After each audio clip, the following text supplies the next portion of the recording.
This is an onion. Do you know what's special about onions? Onions have layers. You see it at first, and it's this thing. Then you peel back a layer, and it's another thing. And then you peel back another layer, and it's another thing entirely. And then you can keep peeling until you get to the very center. What else is special about onions? They make you cry. When you peel them, there's a chemical that comes out that irritates your eyes and makes your eyes water. Do you know what else is like an onion? Poetry. Yes, I said it.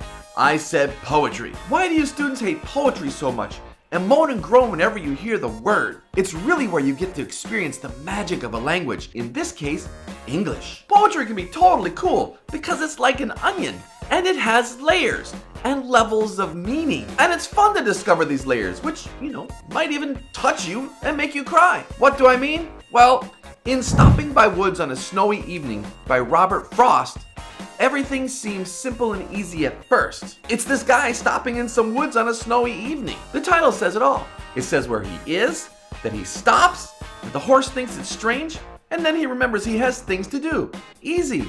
Layer 1. Then you peel that layer off, looking for meaning, and think the poem is about appreciating the beauty of nature. Forests in wintertime are so beautiful. They're one of the coolest places to experience in the snow. Then we see that the guy can't stay long because he has things to do. He even repeats the last line twice. I have miles to go before I sleep, and miles to go before I sleep. So the guy seems to want to stay and look at the beautiful woods, but he can't. He has made promises and he has obligations to society. He has to keep moving. After seeing those last lines, we look back and see maybe a different layer in the poem, that he kind of isn't supposed to be there because the owner doesn't know. And then we think, what the heck is he doing out in the middle of the night on the longest night of the year? And why is he stopping? Then we pay more attention to the fact that the horse is shaking his head because it is freaking weird to stop there between the dark forest and this icy frozen lake. And the horse wants to move on. And we ask if there might be more meaning to the words. Is the darkest night of the year symbolic for the darkest moment of his life? Is he exhausted and depressed? Is he weighed down by his obligations to society? And what does it mean to be by a frozen lake? Does that symbolize death?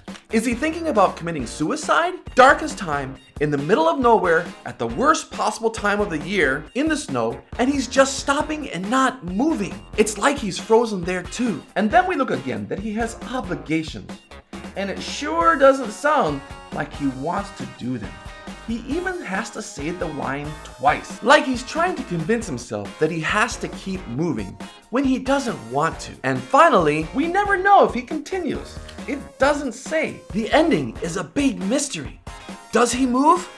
We don't know. See all those layers? All the questions you can ask in a poem? And it's fun to just sit back and look at all the possible implications of the words. And it's even better to talk about with a friend or in a group. You can argue and discuss certain lines, and you can disagree because everybody has their own opinion.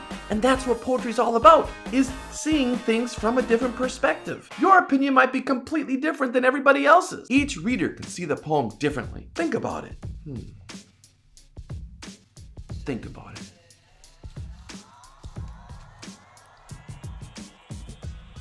Basically, when you are working on improving your English language abilities, don't roll your eyes and prepare to sleep when somebody pulls out a poem. Take the opportunity to look for the different meanings behind words and sentences, and see the poem as an onion with layers that you can discover and have fun peeling.